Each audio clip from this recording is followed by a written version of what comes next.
Only a few weeks had passed since Edward had taken his passenger train. It had been Edward's first day out in a long time, and almost all the engines had given Edward their full support. However, two did not. Gordon and 98462 were quite displeased with Edward. 98462 was one of 3 engines brought by the Fat Director to the railway on trial. He and Gordon had a great deal in common. However, while both rude and cocky, 98462 never seemed to know when enough was enough. Ha ha ha ha! You finally managed to make it out of the station then, cackled 98462 as Edward backed down into the sheds one night. Edward had just returned from his last passenger run and was feeling quite proud. Seriously, Edward, you really are useless.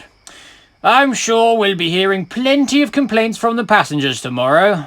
You must have been running late all day. Ha ha ha ha! The others gave 98462 a foul look, but Edward just smiled. Actually, we were right on time today. Oh, I'm very happy to be useful again, he chuckled. Edward knew that as long as he did not let 98462's words bother him, the engine wouldn't berate him for long. And soon enough, not getting any sort of reaction out of Edward, the big blue bully drifted off to sleep.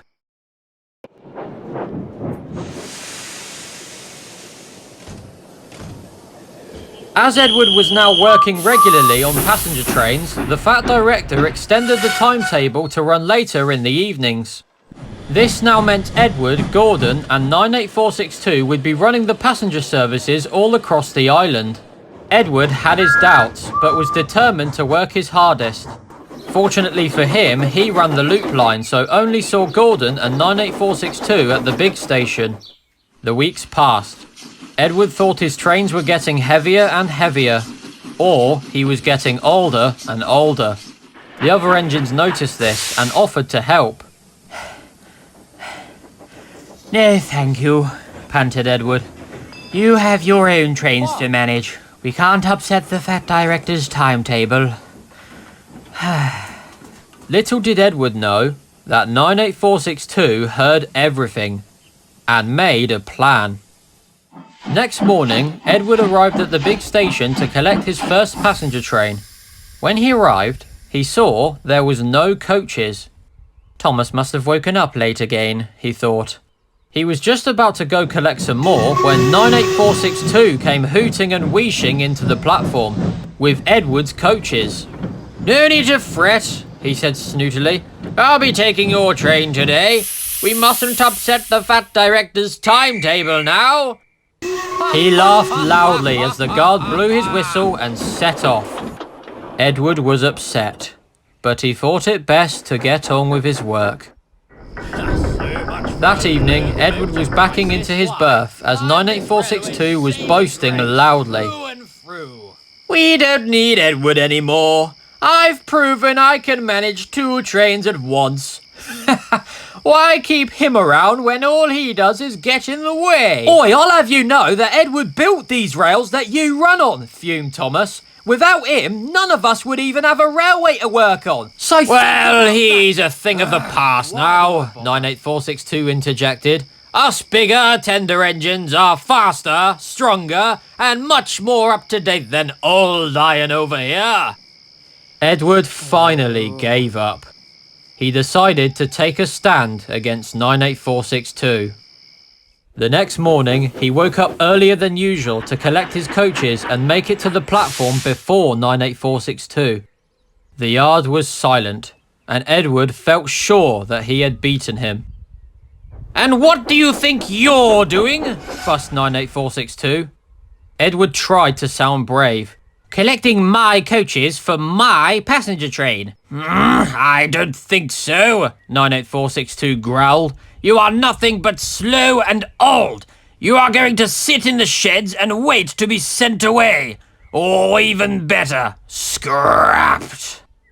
Before Edward could say another word, 98462 backed down onto his line and coupled up to his coaches. Edward's heart sank. And Josh, what do you think you're doing? bellowed a familiar voice. It was the fat director. Collecting my train, sir, 98462 replied, trying to look as innocent as he could. Well, from what I've seen, that is not the case at all. I've had passenger complaints saying that they were taken to the wrong stations and fellow workmen complaining about your treatment to others. 98462's face turned as white as a ghost. My engines, The fat director went on. work hard and help fellow engines. You've done neither of those. Let me remind you that I brought you here to work on trial, and I can see now that you are not fit for my railway. You shall go back home to the other railway tonight. For now, I want you to go back to the sheds. Feeling flabbergasted, 98462 couldn't muster up a response, so sulked back to the sheds. The fat director turned to Edward. You must understand, Edward, that you are one of my engines. You might not think so, but you are not alone on this railway. If you have any troubles, you must come and see me right away. Understand? Edward could see from his warm smile that the fat director was told everything. He looked across the yard and saw Henry and Thomas smiling back. "Thank you, sir," smiled Edward. As he set off, he felt his position on the fat director's railway was secure, and he had no more troubles from that day on. That was until Gordon... I mustn't say any more, or I shall spoil the next story.